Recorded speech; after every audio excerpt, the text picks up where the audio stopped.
Hi everyone, I just want to give a quick tutorial on how to draw our Lewis structures in ALEKS, as I've had a few questions from students on how to actually use these features that we have here in our ALEKS homeworks. So here's one of our questions that you may see on your homework in your exam. Draw the Lewis structure of N2, F2. This is one we've done in class. Okay, so the way you want to start it off is the way we typically start off our Lewis structures, where we want to draw the each individual element around the central atom. This one's going to have two central atoms because we see it's going to be N2 like we saw in class. So when you're on the little pencil guy over here, the little pencil option, what you can do is you can just start drawing. So whenever you click on it, you'll be given an option for what you want to put in there, a carbon, a nitrogen, an oxygen. If it doesn't have your option, you can always use the type option. So it says to add an atom or a group using your keyboard, which we're going to need to do in this problem. But I'm going to start with my nitrogen first. I'm then going to tap it again, click it again to do another nitrogen. What you could also do, so let's say you drew something wrong, you can erase things. So see how the N is highlighted. You can erase it. I can go back to my drawing tool and I can draw my bond. And at the end of my bond, I can also click in order to make the bond. ALEKS isn't looking for these lines to be perfectly straight or perfectly 90 degrees, so don't worry if it's not perfect, okay?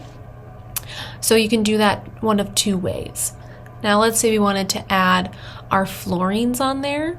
So we'll add our fluorine right here. Again, fluorine is not one of the options that's in this menu right here. So we're going to use our type option and we're just going to type in an F. We can do that on the other side as well. And once we have those typed in, we can then highlight our nitrogen or put our cursor over our nitrogen and connect it to our fluorine in order to make those bonds. Again, you could also drag down the bond and then click it to add the fluorine as well, okay?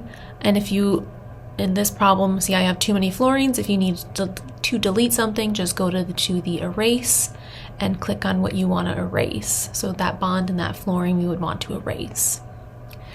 Now, in this molecule, we want to have a double bond between our nitrogen and we want to have all of our lone pairs. Well, we know that fluorine as a halogen is going to have 3 lone pairs on it. So what you can do with your pencil cursor, you can click on the fluorine and one of the options is to add 3 lone pairs. So you can add 3 lone pairs on that as well. Or you can go to your lone pairs option over here in your side menu and click on the fluorine 3 times and it'll distribute those lone pairs appropriately. For our double bond that we're going to have between our 2 nitrogens, we're just going to highlight one nitrogen, put our cursor over one nitrogen, and drag it over to the other nitrogen until we see that double bond form. If for some reason one of your molecules needed a triple bond, which you may see, you could then do it again to form a triple bond. And then we could keep going. It stops us at a triple bond because we can't have anything greater than that. So it does stop you from doing that. Now in this molecule, the triple bond is not needed, but let's say we accidentally added a bond. Again, we go to our erase button and we just highlight the bond that we want to erase and it gets rid of it for us. We can then add our lone pairs onto our nitrogen either by using the pencil icon, clicking on the nitrogen and adding our lone pairs there, or we can go to our lone pairs button over here and click on the atom that we want those lone pairs to go onto. So we have multiple ways that we can put those in there. And again, as you can see from my molecule here, it is not going to be perfect. Our lines do not have to be the same length. Okay, they don't need to be perfectly straight. This will still be accepted. Before I show that, I just want to point out our other 2 tools here for when you're dealing with problems where we have charges. Okay, if we have an ion or we're looking to do formal charge, if you needed to add a charge onto something, again, you could just click on this option and click on the element that that charge would go onto. Okay, and the same for the negative. Obviously those don't belong on the fluorine, so I'm just going to go through and delete them. And we can see that if we were back in our pencil icon and I clicked on that flooring again, I have the option to add those lone pairs as well as those charges up there as well.